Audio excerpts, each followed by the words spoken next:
മമതാ ബാനർജി മോദിയെ തെറി വിളിച്ചു സർ. പച്ചത്തറി പച്ചത്തറി എന്ന് പറഞ്ഞാൽ സാധാരണ നമ്മൾ ഭാഷയിലൊന്നും ഉപയോഗിക്കാത്ത, പ്രത്യേകിച്ച് സ്ത്രീകൾ പറയാത്തൊരു തെറി, പുരുഷൻ്റെ ജനനേന്ദ്രിയത്തെ കുറിച്ച് പരാമർശിക്കുന്ന തെറി. അമർ ബാൽ ലഗേന എന്ന് പറഞ്ഞിട്ടാണ് ഇവർ ഈ തെറി മുഴുവൻ പറഞ്ഞത്. കാരണം നമ്മൾ ആലോചിക്കുക, ഒരു മുഖ്യമന്ത്രിയാണ്, മുഖ്യമന്ത്രി ഇന്ത്യയുടെ പ്രധാനമന്ത്രിയെക്കുറിച്ച് പറയുന്നു, രാഷ്ട്രീയമെന്തും പറയാം. പക്ഷെ മമതാ ബാനർജി എന്തുകൊണ്ട് അവരുടെ എല്ലാ നിയന്ത്രണവും കയ്യിൽ നിന്ന് പോയി തെറി പറയുന്നു എന്നാലോചിച്ചാൽ ബംഗാൾ അവർക്ക് കയ്യിൽ നിന്ന് പോവുകയാണ്. ബംഗാളിൽ ഇപ്പോൾ സംഭവിക്കുന്നതെന്നറിയാം. ബംഗാളിൽ കഴിഞ്ഞ ദിവസം കേന്ദ്ര സേനകളുടെ ഒരു മീറ്റിംഗ് നടന്നു. ഏതൊക്കെ കേന്ദ്ര സേനകളാണ്? CRPF, BSF, CISF, ITBP, SSB തുടങ്ങിയ കേന്ദ്ര സേനകളുടെ യോഗം ചേർന്നു. യോഗം ചേർന്നിട്ട് ഒരു കാരണവശാലും ബംഗാളിൽ തിരഞ്ഞെടുപ്പുമായി ബന്ധപ്പെട്ട വയലൻസ് സമ്മതിക്കത്തില്ല. തൃണമൂൽ കോൺഗ്രസിൻ്റെ ഗുണ്ടായിസമാണ് ബംഗാളിൽ ഇതിനു മുമ്പുള്ള എല്ലാ തെരഞ്ഞെടുപ്പുകളിലും നടന്നുകൊണ്ടിരുന്നത്. അതുകൊണ്ട് അത് അനുവദിക്കേണ്ടതില്ല എന്ന് ഇലക്ഷൻ കമ്മീഷൻ തീരുമാനിച്ചു. കഴിഞ്ഞ തെരഞ്ഞെടുപ്പിൽ 2021 300 സ്ഥലങ്ങളിൽ ആക്രമണം ഉണ്ടായി, 58 പേർ കൊല്ലപ്പെട്ടു, ഏതാണ്ട് 3000 അടുത്ത് ആളുകൾക്ക് പരിക്ക് പറ്റി. അങ്ങനെ രക്തരൂക്ഷിതമായ തിരഞ്ഞെടുപ്പാണ് ബംഗാളിൽ നടക്കാറുള്ളത്. അത് അവരെന്ത് ചെയ്യും? TMCയുടെ ഗുണ്ടകൾ Hindu voter bar, BJP voter bar പുറത്തിറങ്ങുന്നത് തടയും, ഒരു 4-5 ജില്ലകൾ. എന്നിട്ട് അവരോട് പറയും, നിങ്ങൾ വോട്ട് ചെയ്യാൻ പുറത്തേക്ക് ഇറങ്ങിയാൽ ഞങ്ങൾ കൈകാര്യം ചെയ്യും, വീട്ടിലിരുന്നാൽ ഞങ്ങൾ മധുര പലഹാരങ്ങൾ തരും എന്ന് പറയുന്ന വീഡിയോ ഒരു മാസം മുമ്പ് പുറത്തു വന്നിരുന്നു. പക്ഷേ ഇപ്പോൾ എന്താ സംഭവിച്ചിരിക്കുന്നറിയോ? അവിടെ പട്ടാളം ഇറങ്ങിയിരിക്കുന്നു എന്നാണ് മഹുവ മൊയ്ത്ര ഉൾപ്പെടെയുള്ള ബംഗാളിലെ TMC നേതാക്കന്മാർ പറയുന്നത്. ഇപ്പോൾ പഹൽഗാം ആക്രമണത്തിൻ്റെ 1 വർഷമാവുകയാണ്. ഇപ്പോൾ മൊയ്ത്ര പറയുകയാണ്, കാശ്മീരിലെ സുരക്ഷയൊക്കെ കുറച്ചിട്ട് സൈന്യത്തെ മുഴുവൻ ബംഗാളിലേക്ക് മാറ്റിയിരിക്കുന്നു അമിത്ഷായും മോദിയല്ല, ഇലക്ഷൻ കമ്മീഷൻ ഓഫ് ഇന്ത്യയാണ്. ഇലക്ഷൻ കമ്മീഷൻ ഓഫ് ഇന്ത്യ ഇപ്പോൾ അവിടുത്തെ സൈന്യത്തിൻ്റെ അല്ലെങ്കിൽ കേന്ദ്രസേനയുടെ കണക്ക് കേട്ടാൽ ഞെട്ടിപ്പോവും. 2400 കമ്പനി കേന്ദ്രസേന ഇറങ്ങിയിട്ടുണ്ട്. 2400 കമ്പനി എന്ന് പറഞ്ഞാൽ 2.5 ലക്ഷം കേന്ദ്രസേന. 2.5 ലക്ഷം കേന്ദ്രസേന ഇറങ്ങി. അതായത് കഴിഞ്ഞ ലോക്സഭാ തെരഞ്ഞെടുപ്പിന് 7 ഘട്ടങ്ങളായി ലോക്സഭാ തെരഞ്ഞെടുപ്പ് നടന്നപ്പോൾ 900 കമ്പനിയാണ് ഉണ്ടായിരുന്നത്. അതിനു മുമ്പുള്ള നിയമസഭാ തെരഞ്ഞെടുപ്പിൽ 845 കമ്പനി കേന്ദ്രസേന 8 ഘട്ടങ്ങളായി തെരഞ്ഞെടുപ്പ് നടന്നെങ്കിൽ ഇപ്പോൾ ഇലക്ഷൻ കമ്മീഷൻ തീരുമാനിച്ച അങ്ങനെയൊന്നും വിട്ടുകൊടുക്കും. 2 ഫേസ്, 2 ഘട്ടമായിട്ട് തെരഞ്ഞെടുപ്പ് നടക്കും. അതുമാത്രമല്ല, 2 ഘട്ടമായിട്ട് നടക്കുന്നതിന് അന്നുണ്ടാകുന്നതിൻ്റെ 3 ഇരട്ടി കമ്പനി, 2400 കമ്പനി കേന്ദ്രസേന വന്നിരിക്കുന്നു. 2.5 ലക്ഷം കേന്ദ്രസേനയാണ്. അതോടൊപ്പം തന്നെ ബംഗാൾ പോലീസിൻ്റെ സമ്പൂർണ്ണ നിയന്ത്രണം ഇലക്ഷൻ കമ്മീഷൻ ഏറ്റെടുത്തിരിക്കുന്നു. ആഭ്യന്തര സെക്രട്ടറി, ചീഫ് സെക്രട്ടറി, DGP ഉൾപ്പെടെ ഉള്ളവരെ മാറ്റി. അതും കൂടാതെ പോലീസിനും കേന്ദ്രസേനയ്ക്കും നിർദ്ദേശങ്ങൾ കൊടുക്കാൻ പോലീസ് ഒബ്സർവർമാരെ ഇലക്ഷൻ കമ്മീഷൻ ഓഫ് ഇന്ത്യ ചരിത്രത്തിൽ ആദ്യമായി, നമ്മളിവിടെയൊക്കെ ഒബ്സർവർമാർ, ഇലക്ഷൻ ഒബ്സർവർമാർ എന്നുള്ള ബോർഡ് വെച്ച് പോകുന്ന കാണാം. അങ്ങനെ സമ്പൂർണ്ണമായും ഒബ്സർവർമാരെ വെച്ചിട്ട് പോലീസിൻ്റെ നിയന്ത്രണം ഇലക്ഷൻ കമ്മീഷൻ ഓഫ് ഇന്ത്യയുടെ കയ്യിലാണ്. അതും കൂടാതെ കേന്ദ്ര ആഭ്യന്തരമന്ത്രി അമിത്ഷാ 15 ദിവസം ബംഗാളിൽ താമസിക്കാൻ തീരുമാനിച്ചിരിക്കുന്നു.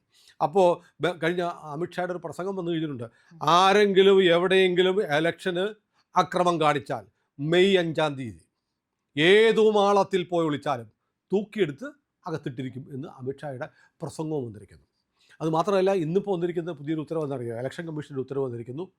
വൈകിട്ട് 6 മുതൽ രാവിലെ 6 വരെ ബൈക്ക് യാത്ര നിരോധിച്ചു. പകൽ ബൈക്കിൽ പോകുന്നവർ ഒരാൾ മാത്രം, പില്ലിൻ ഡ്രൈവിംഗ്, അതായത് പുറകിൽ നിന്ന് ആളുകൾ പോകാൻ പാടില്ല.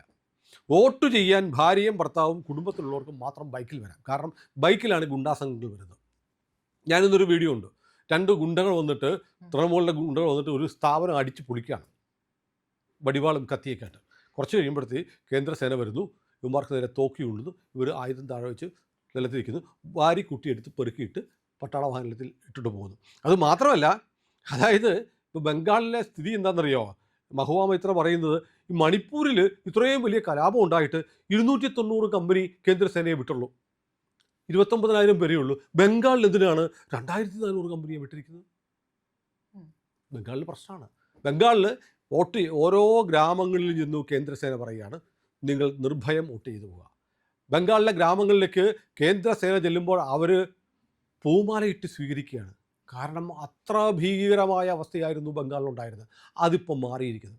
90 ലക്ഷം ആളുകളാണ് ബംഗാളിലെ വോട്ടർ പട്ടികയിൽ നിന്ന് ഇന്ത്യക്കാരല്ല എന്ന് കണ്ട് ഒഴിവാക്കിയിരിക്കുന്നത്. അങ്ങനെ ഇത് ചെയ്തിരിക്കുന്ന മുഴുവൻ നരേന്ദ്രമോദി എന്ന് പറയാൻ പറ്റില്ല.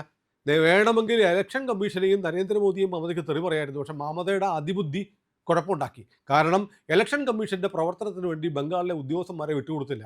അവസാനം സുപ്രീം കോടതി എന്ത് ചെയ്തു? ജുഡീഷ്യൽ ഓഫീസർമാരെ വെച്ചു. ഇനിയിപ്പോൾ കുറ്റം പറയുകയാണെങ്കിൽ ആരെ പറയണം? സുപ്രീം കോടതിയെ പറയണം. മമത അങ്ങനെ പെട്ടുപോയി. അതിനിടയ്ക്ക് വളരെ പ്രധാനപ്പെട്ട ഒരു കാര്യം വന്നിരിക്കുന്നു.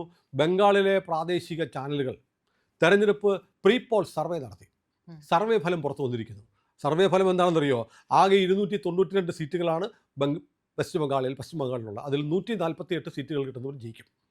BJPക്ക് 160 മുതൽ 182 സീറ്റുകൾ വരെ ലഭിക്കുമെന്നാണ് ഇപ്പോൾ വന്നിരിക്കുന്ന തെരഞ്ഞെടുപ്പ് സർവേകൾ പറയുന്നത്. തൃണമൂൽ കോൺഗ്രസിന് 106 മുതൽ 128 സീറ്റുകളെ കിട്ടുകയുള്ളൂ. കോൺഗ്രസിന് 1 മുതൽ 5 സീറ്റുകൾ വരെ കിട്ടാം. ഇടതുപക്ഷത്തിന് CPMന് പതിവ് പോലെ 0. മറ്റുള്ളവർക്ക് 1 മുതൽ 3 വരെ സീറ്റുകൾ കിട്ടാം. ഇതാണ് ബംഗാളിൽ ഇപ്പോൾ വന്നിരിക്കുന്ന ഏറ്റവും അവസാനം വന്നിരിക്കുന്ന തെരഞ്ഞെടുപ്പ് സർവേ. അപ്പോൾ മമതയെ സംബന്ധിച്ചിടത്തോളം ഒരു കാര്യം ഉറപ്പായി, ഭരണം നഷ്ടപ്പെടാനുള്ള എല്ലാ സാധ്യതകളും നിൽക്കുന്നു. പഴയ പോലെ തെരഞ്ഞെടുപ്പിനുമായി ബന്ധപ്പെട്ട് തെരഞ്ഞെടുപ്പിന് തൊട്ടു മുമ്പും തെരഞ്ഞെടുപ്പ് ദിവസവും വലിയ തോതിൽ അക്രമം കാണിച്ച് ആളുകളെ ഭയപ്പെടുത്തി വോട്ട് ചെയ്യുന്നതിൽ നിന്നും വിലക്കാമെന്ന് കരുതിയിരുന്നെങ്കിൽ, കള്ള വോട്ട് ചെയ്യാമെന്ന് കരുതിയിരുന്നെങ്കിൽ അതും തടയപ്പെട്ടിരുന്നു. കാരണം ഇലക്ഷൻ കമ്മീഷൻ ഇന്നിറക്കിയ ഉത്തരവിൽ പറയുന്നുണ്ട്, ബൂത്തിന് 100 മീറ്റർ അപ്പുറത്ത് വെച്ച് ബുർഖ ധരിച്ച് വെച്ചിരിക്കുന്നവർ മുഖം മൂടി മാറ്റണം. അത് ഇലക്ഷൻ ഉദ്യോഗസ്ഥർ, കേന്ദ്രസേനയിലെ വനിതാ ഓഫീസർമാർ, അംഗൻവാടി ജീവനക്കാർ എന്നിവരുൾപ്പെടെ വോട്ടർ പട്ടികയിലുള്ള ഫോട്ടോയും അല്ലെ ഇലക്ഷൻ ID കാർഡും ഈ ആളുകളുടെ മുഖവും ഒത്തു നോക്കിയതിന് ശേഷം, ബൂത്തിൽ വെച്ച് പറ്റത്തില്ല, ബൂത്തിന് 100 മീറ്റർ അപ്പുറത്ത് വെച്ച് തന്നെ അവരെ വെരിഫൈ ചെയ്തിട്ട് വേണം ബൂത്തുകളിലേക്ക് വിടാൻ. അത് വലിയ പ്രതിഷേധം ഉണ്ടാക്കില്ലേ സാർ? ഈ ബുർക്ക മാറ്റി പരിശോധിക്കുക. ഇലക്ഷൻ മുഖം കാണണ്ടേ? ID കാർഡ് എന്തിനാ? നമ്മൾ ID കാർഡ് കാണിച്ചിട്ട് മോന്ത മൂടിയിട്ടുകൊണ്ട് എന്താ വോട്ട് ചെയ്യാൻ പറ്റുമോ? ഈ വരുന്ന ആളാണെന്ന് എങ്ങനെ അറിയാം? ഇവിടെ കേരളത്തിലൊരു സംഭവം ഉണ്ട്. ഒരു സ്ത്രീ നിലവിളിക്കുന്നുണ്ട് തിരുവനന്തപുരത്ത്, ഞാൻ വോട്ട് ചെയ്യാൻ വന്നപ്പോഴത്തേക്ക് എൻ്റെ മോളുടെ വോട്ട്, എൻ്റെ അമ്മ ഇന്നും മരിച്ചതേ ഉള്ളൂ, ഞാനും എൻ്റെ മോളും എന്നിട്ട് വോട്ട് ചെയ്യാൻ വന്നപ്പോൾ അവളുടെ വോട്ട് ചേരാനാണ്ട് ചെയ്തുകൊണ്ട് പോയി, മറ്റേ സാധനം ഇട്ട് മൂടിയിട്ട് വന്നതാണ്. ഈ കേരളത്തിൽ ഇതൊന്ന് മാറ്റി പരിശോധിക്കണം എന്ന് പറഞ്ഞാൽ സമ്മതിക്കും? ഇവിടെ കലാപം ഉണ്ടാക്കും. മുഖം മൂടിയിട്ടാൽ ID കാർഡ് കാണിച്ചിട്ട് എന്താ കാര്യം? ഇവിടെ കുറേ കോളേജുകളിലെ ഫോട്ടോ കാണാറല്ലേ, ഗ്രൂപ്പ് ഫോട്ടോ, ക്ലാസ്സിൽ നിന്ന് എല്ലാം കറുത്ത ചാക്കിനകത്ത് കയറിയിരിക്കുന്ന കുറേ ആളുകളുടെ ഫോട്ടോ, ഗ്രൂപ്പ് ഫോട്ടോയാണ്. ഇതെങ്ങനെ ഭാവി തിരിച്ചറിയും? അപ്പോൾ തെരഞ്ഞെടുപ്പിൽ വോട്ട് ചെയ്യണമെങ്കിൽ ID കാർഡുണ്ട്. ID കാർഡിലുള്ള ആളാണെന്നോ ഒന്ന് വെരിഫൈ ചെയ്യണമെങ്കിൽ മുഖം മാറ്റണം. കേരളത്തിൽ ചെയ്യുന്നില്ല. കേരളത്തിൽ അത് ചെയ്യുന്നില്ല എന്നുകൊണ്ട് അതല്ല നിയമം. ഇലക്ഷൻ നിയമത്തിൽ പറയുന്നുണ്ട്, ആളെ ഐഡൻറ്റിഫൈ ചെയ്തതിന് ശേഷം മാത്രമേ വോട്ട് ചെയ്യാൻ പറ്റുള്ളൂ. അപ്പോൾ ഇവിടെ ഒരു സമുദായത്തിൽപ്പെട്ട ആളുകൾക്ക് കറുത്ത വേഷം അല്ലെങ്കിൽ എന്തെങ്കിലും വേഷം മുഖം മറച്ചു വന്നാൽ ID കാർഡ് കാണിച്ചാൽ വോട്ട് ചെയ്യുക, മുഖം കാണണ്ട എന്ന് നിയമത്തിലില്ല. ഇവിടെ നടപ്പാക്കുന്നില്ല, മുസ്ലിമുകളെ പേടിച്ചിട്ട്. കാരണം നാളെ പ്രജിത മുഖം മൂടിയിട്ട് ഒന്ന് ചെന്ന് നോക്കിയേ, മാസ്ക് വെച്ചാൽ പോലും മാസ്ക് കഴിക്കാൻ പറയും. അതെന്താ? ഈ മതത്തിലുള്ളവർക്ക് ഈ രാജ്യത്തെ നിയമമൊന്നും വേണ്ട. പാസ്പോർട്ട് എടുക്കാൻ നേരത്ത് ഇങ്ങനെ ഫോട്ടോ എടുക്കും അവർ. പാസ്പോർട്ട് എടുക്കാൻ നേരത്ത് ഈ സാധനം പൊക്കി വെച്ചിട്ടേ ഫോട്ടോ എടുക്കുള്ളൂ അല്ലേ? നാളെ അവർ ആവശ്യപ്പെടും, ഇവർക്ക് ഭൂരിപക്ഷം പാസ്പോർട്ട് എടുക്കുമ്പോഴും ഞങ്ങൾ കണ്ണു മാത്രം പുറത്ത് കാണിക്കുന്ന ഫോട്ടോ എടുക്കണം. അതൊന്നും സമ്മതിക്കാൻ പറ്റില്ല. ലോകത്തെ പല രാജ്യങ്ങളും ബുർഖ ഇട്ട് വരുന്നവരെ വിലക്കുന്നുണ്ട്, സുരക്ഷാകാര്യ പ്രശ്നങ്ങളുണ്ട്, ഇതൊക്കെയുണ്ട്. അപ്പോൾ ഇങ്ങനെ എല്ലാ കാര്യങ്ങളും ചേർന്ന് ബംഗാളിനെ ഇത്തവണ സമ്പൂർണ്ണമായി ജനാധിപത്യപരമായി തെരഞ്ഞെടുപ്പ് നടത്തുക. ഞാനിപ്പോൾ മോദിക്ക് അല്ലെങ്കിൽ BJPക്ക് അധികാരം കിട്ടാൻ വേണ്ടി ചെയ്യുന്നു ഞാൻ പറയത്തില്ല. കാരണം അവിടെ ഏകപക്ഷീയമായി കൈക്കരുത്തും കള്ളവോട്ടും കൊണ്ട് അധികാരം പിടിച്ചെടുക്കുകയായിരുന്നു മമത ചെയ്തുകൊണ്ടിരുന്നത്. അതും മാറ്റിയിട്ട് ഈ ആളുകളൊക്കെ, ഇത്തരം സംവിധാനങ്ങളൊക്കെ ഉണ്ടാകുന്നു, ആളുകൾക്ക് നിർഭയമായി വ്യാജ വോട്ടുകളില്ലാതെ ഇന്ത്യക്കാർ മാത്രം വോട്ട് ചെയ്യുന്ന ഒരു തെരഞ്ഞെടുപ്പ് നടന്നിട്ട് മമത അധികാരത്തിൽ വരുന്നെങ്കിൽ വരട്ടെ. അല്ലാതെ ബംഗ്ലാദേശികളും റോഹിംഗ്യൻസും വ്യാജ ആധാർ കാർഡുകൾ ഉണ്ടാക്കി വ്യാജ റേഷൻ കാർഡുകളും ID കാർഡുകളും കൊണ്ടുവന്ന് വോട്ട് ചെയ്യുന്ന പരിപാടി, ബുർഖയിട്ടും മുഖം മറച്ച് വന്നിരിക്കുന്ന പരിപാടി, അല്ലെങ്കിൽ ഗുണ്ടകൾ യഥാർത്ഥ വോട്ടർമാരെ വീടുകളിൽ നിന്ന് പുറത്തിറങ്ങാൻ സമ്മതിക്കുകയില്ല. എന്നിട്ട് എന്ത് ചെയ്യും? അപ്പോൾ നമ്മൾ കരുതുന്നത് അത്രയും വോട്ട് ചെയ്യുന്നില്ല. അല്ല, ഇപ്പോൾ ഒരു ഹിന്ദു കോളനിയിൽ ചെന്നിട്ട് അവരെ ഭയപ്പെടുത്തി അവരോട് വോട്ട് ചെയ്യരുതെന്ന് പറയുന്നു. എന്നിട്ട് എന്ത് ചെയ്യുന്നു? അവരുടെ വോട്ടുകൾ TMC ഗുണ്ടകൾ ചെയ്യുന്നു. തെരഞ്ഞെടുപ്പ് കഴിയുമ്പോഴോ BJP പ്രവർത്തകരെ ഹിന്ദുക്കളെ കൂട്ടത്തോടെ ആക്രമിക്കുന്നു, കൊന്നു കെട്ടിത്തൂക്കിയിട്ടുണ്ട്. എത്ര മരങ്ങളിൽ BJP പ്രവർത്തകരുടെ ജഡങ്ങൾ കെട്ടിത്തൂങ്ങി നിന്നിട്ടുണ്ട് കഴിഞ്ഞ തെരഞ്ഞെടുപ്പ് കഴിഞ്ഞിട്ട്. അപ്പോൾ അതുകൊണ്ട് തെരഞ്ഞെടുപ്പ് BJP അധികാരം പിടിച്ചെടുക്കാനാണെങ്കിൽ അങ്ങനെ പറഞ്ഞു വേണമെങ്കിൽ, പക്ഷേ അങ്ങനെയൊന്നുമില്ല. BJP ഇങ്ങനെയൊക്കെ ചെയ്താലും ബംഗാളിലെ ജനങ്ങൾ മമതയാണ് ഇഷ്ടപ്പെടുന്നതെങ്കിൽ മമത തന്നെ ജയിക്കും.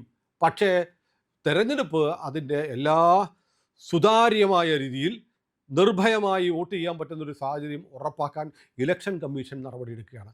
അപ്പോൾ മമതയെ സംബന്ധിച്ച് ഇതിനൊക്കെ കാരണം മോദിയാണെന്ന് തോന്നുകയും മോദിയെ ചീത്ത വിളിക്കുകയും ചെയ്യുന്നത് സ്വാഭാവികമാണ്. പക്ഷേ അത് മോദിയുടെ മമതാ ബാനർജി അത്യാവശ്യം വിദ്യാഭ്യാസമുള്ള ആളൊക്കെയാണ്.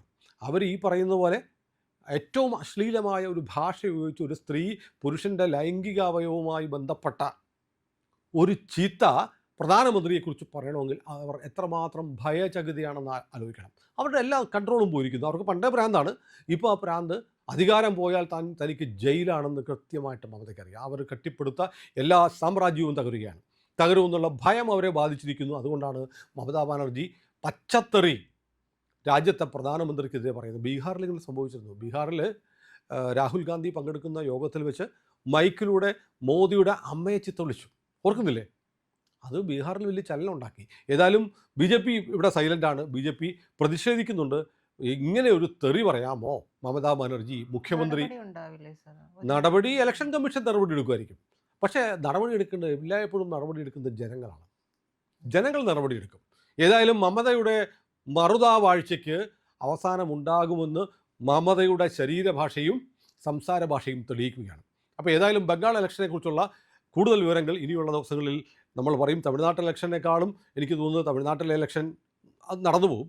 പക്ഷേ അതോടൊപ്പം തന്നെ രാജ്യം മുഴുവൻ ശ്രദ്ധിക്കുന്ന തെരഞ്ഞെടുപ്പ് ബംഗാൾ ഇലക്ഷനാണ്. കാരണം ബംഗാൾ എന്ന് പറയുന്ന സംസ്ഥാനം ഇന്ത്യയുടെ ഭാഗമായി നിൽക്കണം, അതൊരു ഇസ്ലാമിക രാജ്യമായി മാറണം എന്ന് തീരുമാനിക്കുന്ന, രാജ്യത്തിൻ്റെ സുരക്ഷയുമായി ബന്ധപ്പെട്ട ഇന്ത്യയുടെ ഭൂപടം ഇങ്ങനെ തന്നെ നിലനിൽക്കണോ എന്നുള്ള ചോദ്യത്തിൻ്റെ ഉത്തരം കൂടിയാണ് ബംഗാൾ ഇലക്ഷൻ. അതുകൊണ്ട് ബംഗാൾ ഇലക്ഷനാണ് ഏറ്റവും പ്രധാനപ്പെട്ട ഇലക്ഷൻ. അതിൻ്റെ എല്ലാ വാർത്തകളുമായി ഞങ്ങൾ നിരന്തരം ഇനി എല്ലാ ദിവസവും ബംഗാളിൽ നിന്നുള്ള അപ്ഡേറ്റ്സുകൾ 2-3 വീഡിയോകൾ ഇന്ത്യ ലൈവിൽ പ്രതീക്ഷിക്കാം. അതുകൊണ്ട് രാജ്യം കാത്തിരിക്കുന്ന, രാജ്യത്തിൻ്റെ ഭാവിയിൽ രാജ്യത്തിൻ്റെ ഐക്യത്തിൽ താല്പര്യമുള്ളവർക്കെല്ലാം ബംഗാൾ ഇലക്ഷനിൽ താല്പര്യമുണ്ട്.